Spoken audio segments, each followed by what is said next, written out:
Hello students, welcome to RH Chemistry.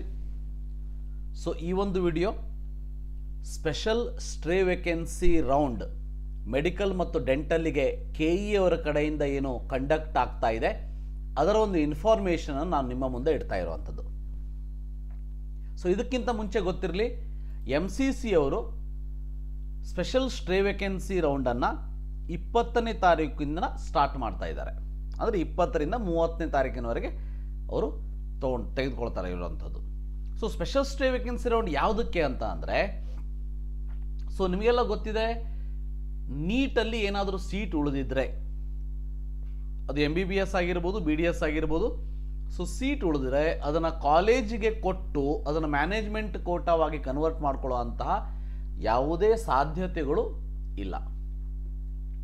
ಅದಕ್ಕಾಗಿ MCC ಅವರು ಏನು ಮಾಡ್ತಾ ಇದ್ದಾರೆ ಅಂದರೆ, ಸೊ ಎಷ್ಟು ಸೀಟು ಉಳಿದಿದೆ, ಯಾರ್ಯಾರು ಸೀಟ್ ಅಲಾಟ್ಮೆಂಟ್ ಆದಮೇಲೆ ಅಡ್ಮಿಷನ್ ತೊಗೊಂಡಿಲ್ಲ ಅಥವಾ ಕೆಲವೊಂದಷ್ಟು ಸೀಟುಗಳು ಅಲಾಟ್ ಆಗಿಲ್ಲ ಅಂಥವೆಲ್ಲವನ್ನು ತೆಗೆದುಕೊಂಡು MCC ಅವರು 20ನೇ ತಾರೀಕಿನಿಂದ ಸ್ಪೆಷಲ್ ಸ್ಟೇ ವೇಕೆನ್ಸಿ ರೌಂಡನ್ನು ಮಾಡ್ತಾ ಇರುವಂಥದ್ದು. ಇದರ ಜೊತೆಗೆ ಸ್ಟೇಟ್ದವರಿಗೂ ಕೂಡ ಒಂದು ಆಪ್ಷನನ್ನು ಅಥವಾ ಶೆಡ್ಯೂಲನ್ನು ಅವರು ಕೊಟ್ಟಿರೋದೇನಂತಂದರೆ, ನಿಮ್ಮಲ್ಲೂ ಕೂಡ ಉಳಿದಿದ್ರೆ ಸ್ಪೆಷಲ್ ಸ್ಟೇ ವೇಕೆನ್ಸಿಯನ್ನು ಮಾಡಿ ಅಂಥೇಳಿ. ಆ ಒಂದು ಕಾರಣಕ್ಕೆ ಕರ್ನಾಟಕದವರು ಕೂಡ ಸ್ಟಾರ್ಟ್ ಮಾಡ್ತಾ ಇದ್ದಾರೆ. ಸೊ ಅದಕ್ಕಿಂತ ಮುಂಚೆ MCCಯ ಸ್ಟ್ರೇ ವೇಕೆನ್ಸಿ ರೌಂಡ್ ಡೀಟೇಲ್ಸ್ ಏನಿದೆ ಅದು 20 ಮತ್ತು 21 ಇರ್ತದೆ ಪೇಮೆಂಟ್ ಮಾಡುವಂಥದ್ದು. ಸೊ ಚಾಯ್ಸ್ ಲಾಕಿಂಗ್ ಏನಿದೆ ಅಥವಾ ಚಾಯ್ಸ್ ಫಿಲ್ಲಿಂಗ್ ಏನಿದೆ ಅದು 20ರಿಂದ 22ನೇ ತಾರೀಕಿನವರೆಗೆ ಕೊಡ್ತಾರೆ. ಸೊ ನಿಮಗೆ ರಿಸಲ್ಟ್ 23ನೇ ತಾರೀಕು ಕೊಡ್ತಾರೆ. ಅಡ್ಮಿಷನ್ ತೊಗೊಳ್ಳೋದಕ್ಕೆ 30ನೇ ತಾರೀಕು ತನಕ ಲಾಸ್ಟ್ ಡೇಟನ್ನು ಕೊಟ್ಟಿರುವಂಥದ್ದು.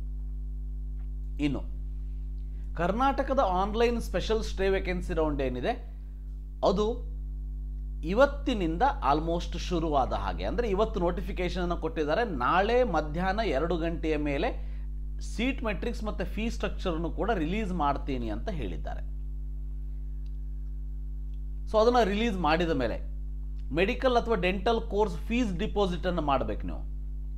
ಅಂದರೆ ಇದು ಒಂದು ರೀತಿ ಕಾಷನ್ ಡಿಪಾಸಿಟ್.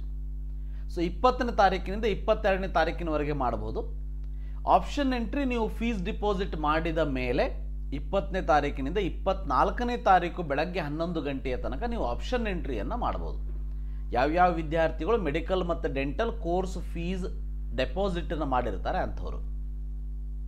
ಅದಾದಮೇಲೆ ಆಪ್ಷನ್ ಎಂಟ್ರಿಯನ್ನು ನೀವು ಹೊಸದಾಗಿ ಮಾಡಬೇಕಾಗ್ತದೆ. ಹಿಂದಿನ ಯಾವುದೇ ರೌಂಡಲ್ಲಿ ನೀವು ಆಪ್ಷನ್ ಎಂಟ್ರಿ ಮಾಡಿದರೂ ಕೂಡ ಅದು ಇಲ್ಲಿ ಉಳಿದಿರೋದಿಲ್ಲ. ಅದಾದಮೇಲೆ ಪ್ರೊವಿಷನಲ್ ಸೀಟ್ ಅಲಾಟ್ಮೆಂಟ್ ಏನಿದೆ ಅದು 25ನೇ ತಾರೀಕು 2 ಗಂಟೆ ಮೇಲೆ ರಿಲೀಸ್ ಆಗ್ತದೆ. ಫೈನಲ್ ಸೀಟ್ ಅಲಾಟ್ಮೆಂಟ್ 26ನೇ ತಾರೀಕು 2 ಗಂಟೆ ಮೇಲೆ ರಿಲೀಸ್ ಆಗ್ತದೆ. ಪೇಮೆಂಟ್ ಬ್ಯಾಲೆನ್ಸ್ ಏನಿದೆ ಅದೇನಾದರೂ ಉಳಿದಿದ್ರೆ, ಬ್ಯಾಲೆನ್ಸ್ ಏನಾದರೂ ಇದ್ದರೆ ಅಂದರೆ ನೀವು ಮೆಡಿಕಲ್ ಡೆಂಟಲ್ ಕೋರ್ಸ್ ಫೀಸನ್ನು ಡಿಪಾಸಿಟ್ ಮಾಡಿ ಅದರ ಡಿಫ್ರೆನ್ಸ್ ಏನಾದರೂ ಫೀಸ್ ಜಾಸ್ತಿ ಇರೋದಾಗಿದ್ದರೆ ಸೊ ಅದನ್ನು ನೀವು 26ರಿಂದ 28ನೇ ತಾರೀಕಿನವರೆಗೆ ಫಿಲ್ ಮಾಡ್ಬೋದು. ಅದಾದ ಮೇಲೆ ಒರಿಜಿನಲ್ ಡಾಕ್ಯುಮೆಂಟ್ಸನ್ನು ತೊಗೊಂಡು ಅಡ್ಮಿಷನ್ ಮಾಡ್ಕೊಳ್ಳೋದಕ್ಕೆ 29ನೇ ತಾರೀಕು 5:30ರವರೆಗೆ ಟೈಮನ್ನು ಕೊಟ್ಟಿರುವಂಥದ್ದು. ಸೊ ಇಲ್ಲಿ ಹಾಗಾದರೆ ಯಾರ್ಯಾರು ಎಲಿಜಿಬಲ್ ಈ ಒಂದು ಸ್ಪೆಷಲ್ ಸ್ಟೇ ವೇಕೆನ್ಸಿ ರೌಂಡಲ್ಲಿ ಪಾರ್ಟಿಸಿಪೇಟ್ ಮಾಡೋದಕ್ಕೆ? ಬಹಳ ಸಿಂಪಲ್ಲು. ಇದುವರೆಗೆ ಯಾವ ವಿದ್ಯಾರ್ಥಿಗಳಿಗೆ ಸೀಟ್ ಸಿಕ್ಕಿಲ್ಲ ಅಂಥವರೆಲ್ಲರೂ ಕೂಡ ಎಲಿಜಿಬಲ್ ಇದ್ದಾರೆ.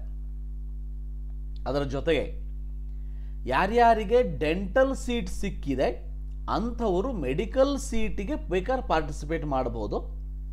ಆದರೆ ಡೆಂಟಲ್ ಕಾಲೇಜ್ ನೀವೇನೀಗ ಅಡ್ಮಿಷನ್ ತೊಗೊಂಡಿದ್ದೀರಿ ಅಲ್ಲಿಂದ ಡಾಕ್ಯುಮೆಂಟ್ಸ್ ತೆಗೆದುಕೊಂಡು ಬಂದು ಅಡ್ಮಿಷನ್ ತೊಗೊಳ್ಳೋ ಅಂತಹ ಒಂದು ಕೆಲಸ ನಿಮ್ಮಿಂದ ಆಗಬೇಕು, ಅದು ನೀವು ಮಾಡ್ಕೋಬೇಕು. ಬಟ್ ಒಂದು ಪಾಯಿಂಟ್ ಇಲ್ಲಿ ನಾನು ಹೇಳೋದಕ್ಕೆ ಇಷ್ಟಪಡ್ತೀನಿ. ನನಗೆ ಗೊತ್ತಿರೋ ಪ್ರಕಾರ ಇದರಲ್ಲಿ ಗೌರ್ಮೆಂಟ್ ಮತ್ತು ಗೌರ್ಮೆಂಟ್ ಇನ್ ಪ್ರೈವೇಟ್ ಯಾವ ಸೀಟುಗಳು ಉಳಿದಿಲ್ಲ. ಈವನ್ 12 ಲಕ್ಷದ್ದು ಕೂಡ ಯಾವುದೇ ಸೀಟು ನನಗೆ ಅನಿಸಿದ ಮಟ್ಟಿಗೆ ಉಳಿದಿಲ್ಲ. ಉಳಿದಿರುವಂಥ ಸೀಟ್ ಯಾವುದು ಅಂದರೆ ಮೆಡಿಕಲಲ್ಲಿ ಮೇ ಬಿ ಮ್ಯಾನೇಜ್ಮೆಂಟಲ್ಲಿ ಒಂದು 5-10 ಸೀಟು ಉಳಿದಿರ್ಬೋದು. ಇನ್ನು ಡೆಂಟಲ್ ಅಂತ ಬಂದಾಗ ಡೆಂಟಲಲ್ಲಿ ಸೊ ಕೆಲವೊಂದಷ್ಟು ಗೌರ್ಮೆಂಟ್ ಸೀಟುಗಳು ಕೂಡ ಉಳಿದಿರಬಹುದು ಅಡ್ಮಿಷನ್ ತೊಗೊಳ್ಳದೇನೆ ಇರೋ ಅಂಥವ್ರು. ಬಟ್ ನಂಬರ್ ಕಡಿಮೆ ಅಂತ ಅನ್ಕೋತೀನಿ. ಅಥವಾ ಯಾವುದಾದ್ರೂ ಬೇಡದೇ ಇರೋವಂಥ ಕಾಲೇಜಲ್ಲಿ ಉಳಿದಿರ್ಬೋದು. ಸೊ ನೀವು ಈ ಸಾರಿ ನಿಮಗೆಲ್ಲ ಗೊತ್ತಿದೆ, ಮಾಪಪ್ ಮತ್ತು ಸ್ಟ್ರೇ ವೇಕೆನ್ಸಿ ರೌಂಡಿಗೆ ಡೆಂಟಲ್ದವರಿಗೆ ಅದು ಮತ್ತು ಆಯುಷ್ದವರಿಗೆ ಡಿಪಾಸಿಟನ್ನು ತೆಗೆದುಕೊಂಡಿರಲಿಲ್ಲ ಅವರು, ಸ್ಪೆಷಲ್ ಡಿಪಾಸಿಟನ್ನು. ಬಟ್ ಇಲ್ಲಿ ಮೆಡಿಕಲ್ ಕೋರ್ಸ್ ಡಿಪಾಸಿಟ್ ನಾವೇನು ಫೀಸ್ ಪೇ ಮಾಡಿದ್ರು ಅದೇ ರೀತಿ ಡೆಂಟಲ್ ಕೋರ್ಸ್ ಫೀಸ್ ಡಿಪಾಸಿಟನ್ನು ಕೂಡ ನೀವು ಈ ಸಾರಿ ಮಾಡಿಕೊಂಡು ಮುಂದೆ ಹೋಗಬೇಕಾಗ್ತದೆ. ಸೊ ಇದರಲ್ಲಿ ಯಾರ್ಯಾರು ಪಾರ್ಟಿಸಿಪೇಟ್ ಮಾಡೋದಕ್ಕೆ ಬರೋದಿಲ್ಲ ಅಂದರೆ ಯಾರ್ಯಾರಿಗೆ ಆಲ್ರೆಡಿ ನಿಮಗೆ ಸೀಟ್ ಸಿಕ್ಕಿದೆ ನೀವು ಯಾರೂ ಪಾರ್ಟಿಸಿಪೇಟ್ ಮಾಡೋದಕ್ಕೆ ಬರೋದಿಲ್ಲ.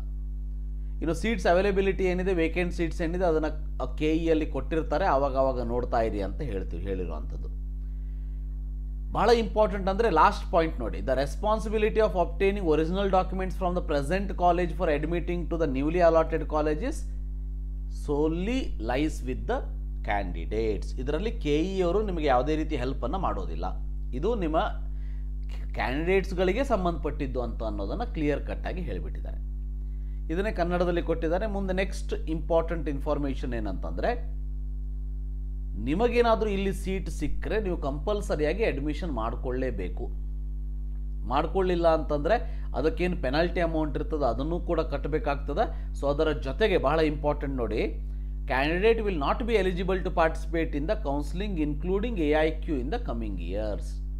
ಅಂದರೆ ನಿಮಗೆ KEಯಲ್ಲೂ ಅಲೋ ಮಾಡೋದಿಲ್ಲ, ಸೊ MCCಯಲ್ಲೂ ಅಲೋ ಮಾಡೋದಿಲ್ಲ. ನಿಮಗೇನಾದರೂ ಸೀಟ್ ಸಿಕ್ಕು ನೀವು ಅಡ್ಮಿಷನ್ ತೊಗೊಳ್ಳಿಲ್ಲ ಅಂದರೆ. ಅದಕ್ಕೆ ಸೀರಿಯಸ್ ಆಗಿ ಸೀಟ್ ಸಿಕ್ಕರೆ ಹೋಗ್ತೀನಿ ಅನ್ನೋರು ಮಾತ್ರ ಪಾರ್ಟಿಸಿಪೇಟನ್ನು ಮಾಡಿ. ಇನ್ನು ಫೀಸ್ ಯಾವ ರೀತಿ ಇದೆ ಅಂತ ಅಂದರೆ, ಸೊ ಮೆಡಿಕಲ್ಲಿಗೆ ನೋಡಿ ಇಲ್ಲೇ ನಿಮಗೆ ಗೊತ್ತಾಗ್ಬಿಡ್ತದೆ ಗೌರ್ಮೆಂಟ್ ಸೀಟ್ ಯಾವುದು ಇಲ್ಲವೇ ಇಲ್ಲ ಅಂತಂದರೆ ಅವರು 1.5 lakh ಪೇ ಮಾಡಿ ಅಂತ ಹೇಳ್ತಿದ್ರು. ಇಲ್ಲಿ ನೋಡಿ P ಸೀಟ್ 12 lakh rupees ಡೈರೆಕ್ಟಾಗಿ ಕೇಳ್ತಾ ಇದ್ದಾರೆ. 12 lakh rupees ನೀವು ಪೇ ಮಾಡಿದರೆ ನೀವು G ಮತ್ತು P ಸೀಟ್ ಎಲ್ಲವನ್ನು ಎಲ್ಲವನ್ನು ಹಾಕ್ಬೋದು. ಅದರ ಜೊತೆಗೆ ಡೆಂಟಲ್ ಸೀಟ್ ಆಪ್ಷನ್ನು ಕೂಡ ಹಾಕ್ಬೋದು.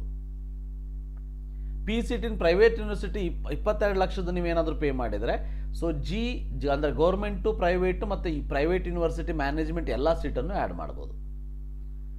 ಸೊ ಇನ್ನು ಇದಕ್ಕೆ ಯಾವುದಕ್ಕೆ ಡೆಂಟಲ್ಲಿಗೆ 96,000 ಪೇ ಮಾಡಿದರೆ ಓನ್ಲಿ ಗೌರ್ಮೆಂಟ್ ಸೀಟ್ ಮಾತ್ರ ಆ್ಯಡ್ ಮಾಡ್ಬೋದು. 4 lakh rupees ಪೇ ಮಾಡಿದರೆ ಗೌರ್ಮೆಂಟು ಮತ್ತು ಪ್ರೈವೇಟ್ ಎರಡನ್ನೂ ಆ್ಯಡ್ ಮಾಡ್ಬೋದು. 6 lakh rupees ಆ್ಯಡ್ ಮಾಡಿದರೆ ಸೊ ನೀವು ಮ್ಯಾನೇಜ್ಮೆಂಟು ಮೇಲ್ಗಡೆ ಇರೋ ಎಲ್ಲ ಸೀಟನ್ನು ಆ್ಯಡ್ ಮಾಡ್ಬೋದು ಎಕ್ಸೆಪ್ಟ್ ಮೆಡಿಕಲ್ ಅಲ್ಲ, ಡೆಂಟಲಲ್ಲಿ ಇರೋ ಎಲ್ಲ ಸೀಟನ್ನು ಆ್ಯಡ್ ಮಾಡ್ಬೋದು. ಈ ರೀತಿಯಾಗಿ medical and dental course fees ಡಿಪಾಸಿಟನ್ನು ಡಿಸೈಡ್ ಮಾಡಿರುವಂಥದ್ದು. ಇದರಲ್ಲೇ ನಿಮ್ಗೆ ಗೊತ್ತಾಗಿಬಿಡ್ತದೆ ಗೌರ್ಮೆಂಟ್ ಸೀಟ್ ಮೆಡಿಕಲ್ ಅಂತೂ ಯಾವುದೂ ಉಳಿದಿಲ್ಲ. ಉಳಿದ್ರೆ 12 lakh ಸೀಟ್ ಉಳಿದಿರಬಹುದು ಇವರು ಕೊಟ್ಟಿರೋದನ್ನು ನೋಡಿದರೆ. ಅದ್ರ ಜೊತೆಗೆ 22 ಲಕ್ಷದ್ದು ಮತ್ತು ಮೆಡಿಕಲ್ ಇದು ಮ್ಯಾನೇಜ್ಮೆಂಟ್ ಸೀಟ್ಗಳು ಎಲ್ಲಾದರೂ ಉಳಿದಿರಬಹುದು ಅಷ್ಟೇ. ಸೊ ಇದಿಷ್ಟು ಇಂಪಾರ್ಟೆಂಟ್ ಇನ್ಫಾರ್ಮೇಷನ್, ಅದನ್ನು ಇಲ್ಲಿ ಕನ್ನಡದಲ್ಲಿ ಕೊಟ್ಟಿರುವಂಥದ್ದು. ಸೊ ಸ್ಪೆಷಲ್ ಸ್ಟೇ ವೇಕೆನ್ಸಿ ರೌಂಡಿಗೆ ಸಂಬಂಧಪಟ್ಟ ಹಾಗೆ ನೀವೇನಾದರೂ ಸ್ಪೆಷಲ್ ಸ್ಟೇ ವೇಕೆನ್ಸಿ ರೌಂಡಲ್ಲಿ ಪಾರ್ಟಿಸಿಪೇಟ್ ಮಾಡಬೇಕು ಅಂತ ಇದ್ದರೆ, ಸೊ ನೀವು 20ನೇ ತಾರೀಕು ಆದಮೇಲೆ ಆಪ್ಷನ್ ಎಂಟ್ರಿಯನ್ನು ಮಾಡ್ಕೊಳ್ಬೋದು. ಸೊ ಪಾರ್ಟಿಸಿಪೇಟ್ ಮಾಡ್ಬೋದು. So thank you for watching. Have a nice day.